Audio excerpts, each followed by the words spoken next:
ഒന്ന് തൊട്ടു ഒന്ന് നോക്കി എന്ന് പറയുമ്പോഴത്തേനും നിങ്ങൾ കുറ്റക്കാരാണ്. പക്ഷെ അവർ ചിന്തിക്കുന്നില്ല, ഈ പറയുന്നവർ ചിന്തിക്കണം. ഇവിടെ പുരുഷന്മാർ നേരിടുന്ന പ്രശ്നങ്ങൾ പറയുവാനായിട്ട് ഒരു വേദിയില്ല. ആ വേദി ഉണ്ടാവണം. അത് പുരുഷ കമ്മീഷനായി. സംഘടനയുടെ ആളാണോ? സംഘടനയുടെ ആളാണോ? അല്ല അല്ല അല്ല. പിന്നെ ഈ പ്രകടനത്തിൽ കൂടി എന്താ ആര് പറയണ്ട? വെറുതെ വെറുതെ. സംഘടനയുടെ പേരറിയോ? ഇല്ല.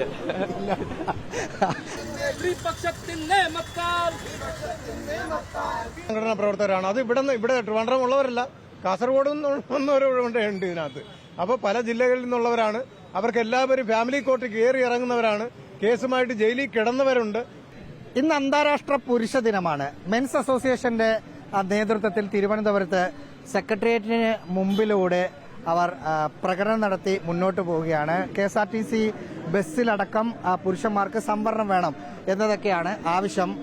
ഒരു ചേട്ടൻ ആവേശത്തിൽ പോകുന്നുണ്ട്. ചേട്ടന്റെ ഫ്ലെക്സിൽ എന്താ പുരുഷ?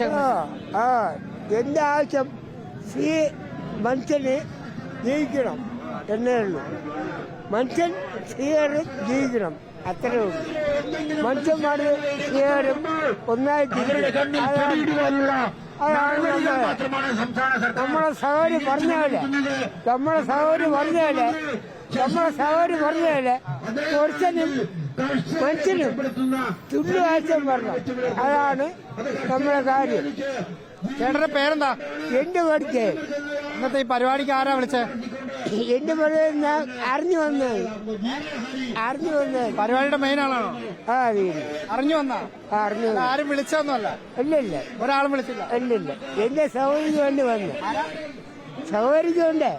സഹോദരന്മാർക്ക് വേണ്ടി വന്ന, അതായത് സഹോദരന്മാർക്ക് വേണ്ടി വന്നതാണ് ആ ചേട്ടൻ. അതുപോലെ നിരവധി ആളുകൾ ഈ പ്രകടനത്തിലുണ്ട്. പ്രകടനത്തിന്റെ പുറകുവശത്താണ് നമ്മളുള്ളത്. കുറച്ച് ചെറുപ്പക്കാരായ കുട്ടികളും ചെറുപ്പക്കാരായ പിള്ളേരും ഇതിനകത്തുണ്ട്. നിങ്ങൾ ഈ സമരത്തിന്റെ പ്രധാന ആളുകളാണോ? അതെ. പേരെന്താ? പേര് അമൽ. ഈ സംഘടനയുടെ ആളാണോ? അല്ല. മോനോ? ഒന്നുമില്ല വിട്ടോ. സംഘടനയുടെ ആളാണോ? അല്ല. പിന്നെ ഈ പ്രകടനത്തിൽ കൂടി എന്താ ആര് പറയണ്ട? വെറുതെ കയറി. ആരെങ്കിലും വിളിച്ചതാണോ? വെറുതെ കയറിയതാണ്. സംഘടനയുടെ ആളുകളൊന്നുമല്ല, അവര് വെറുതെ കയറിയതാണെന്ന് പറഞ്ഞു. വേറെയും കുറച്ച് കുട്ടികളും മറ്റുമുണ്ട്. അവരുതാണ് ഒരു പിള്ളേർ സെറ്റ് ഒന്നടങ്കമുണ്ട്. മോനെ പേരെന്നടാ? ദേവാനന്ദ്. ഈ എന്തൊക്കെ ആവശ്യം ഉന്നയിച്ച സമരം? ബസ്സില് നമുക്ക് വേണ്ടി നമുക്ക് പരിഗണന കിട്ടുന്നില്ല.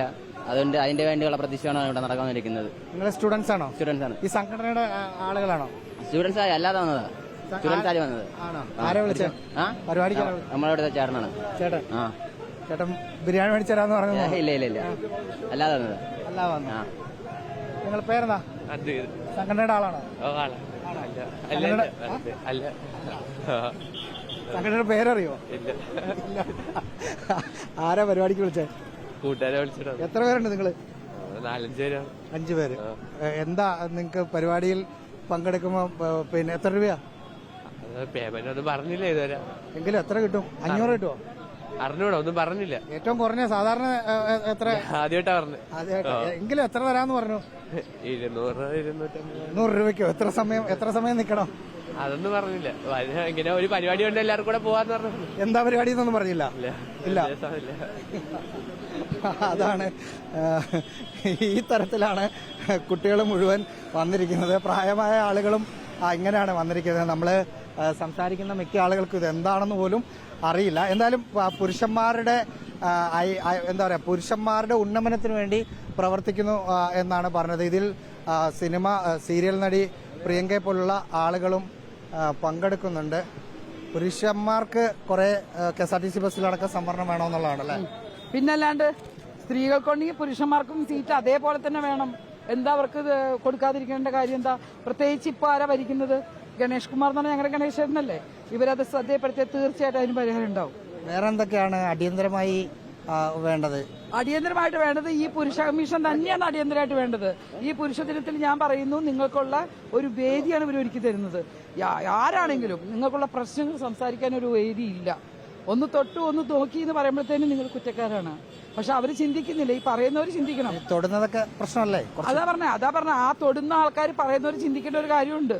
നമ്മുടെ കുടുംബത്തിലിരിക്കുന്ന ആ പുരുഷന്റെ ഭാര്യ ഒരു സ്ത്രീയല്ലേ, അമ്മ സ്ത്രീയല്ലേ, എന്താ ചിന്തിക്കാത്തത്? തൊടാതെ പറയുന്നവർ അനുഭവിക്കുന്ന വേദന എന്താണെന്ന് മനസ്സിലാക്കിയതുകൊണ്ടാണ് നിങ്ങളൊപ്പം ഞാൻ നിൽക്കുന്നത്. ഈ അസോസിയേഷന്റെ സംസ്ഥാന പ്രസിഡന്റാണ്. പിന്നെ വലിയൊരു സമരമാണ്. തീർച്ചയായിട്ടും ഇത് കാരണം എന്ന് പറഞ്ഞാല് ഇവിടെ പുരുഷന്മാർ നേരിടുന്ന പ്രശ്നങ്ങൾ പറയുവാനായിട്ട് ഒരു വേദിയില്ല. ആ വേദി ഉണ്ടാവണം. അത് പുരുഷ കമ്മീഷന് ഇപ്പൊ പങ്കെടുത്ത ആളുകളൊക്കെ നമ്മുടെ സംഘടനാ പ്രവർത്തകരാണ്. അത് ഇവിടെ ട്രിവാൻഡ്രം ഉള്ളവരല്ല, കാസർഗോഡ് നിന്നുള്ളവരുണ്ട് ഇതിനകത്ത്. അപ്പോൾ പല ജില്ലകളിൽ നിന്നുള്ളവരാണ്. അവർക്ക് എല്ലാവരും ഫാമിലി കോർട്ട് കയറി ഇറങ്ങുന്നവരാണ്. കേസുമായിട്ട് ജയിലിൽ കിടന്നവരുണ്ട്. കാരണം തെറ്റ് ചെയ്യാതെ കിടക്കുകയാണ്. സെക്രട്ടേറിയറ്റിന് മുമ്പിൽ നടക്കുന്ന ചില സമരങ്ങളിലൊക്കെ ആളുകളെ പല സ്ഥലത്തുനിന്ന് ഇറക്കാറുണ്ട്. അങ്ങനെ ഇറക്കിയവരുണ്ട്. അങ്ങനെയൊന്നുമല്ല, ഇതെല്ലാം നമ്മുടെ ആൾക്കാർ തന്നെയാണ്. അങ്ങനെയൊന്നുമല്ല. നിങ്ങളൊരു കാര്യം മനസ്സിലാക്കണം, നിങ്ങൾക്കും പ്രശ്നങ്ങളുണ്ടാവും. നമ്മളിരിക്കുന്ന ഈ ഉണ്ടാകും. ഞാൻ പറയട്ടെ, ഞാൻ ചുമ്മാ നോക്കി പറഞ്ഞാലും നിങ്ങൾക്ക് പ്രശ്നങ്ങൾ അത് തീർക്കാനാണ് ഇങ്ങനൊരു സംഭവം ഉണ്ടാക്കുന്നത്. ഇതല്ല ഇവർ ഈ കാണുന്ന കുറച്ച് ആൾക്കാരല്ല, പുരുഷന്മാർ ഒരുപാട് പേരുണ്ട്. അവരെല്ലാവരും ഇതിനെ സപ്പോർട്ട് ചെയ്യും, ഉറപ്പായിട്ട് സപ്പോർട്ട് ചെയ്യും. സ്ത്രീ അതായത് കണ്ടോൺമെന്റ് ഗേറ്റിൽ നിന്ന് തുടങ്ങിയ പ്രകടനം സൗത്ത് ഗേറ്റിൽ അവസാനിച്ചിരിക്കുകയാണ്.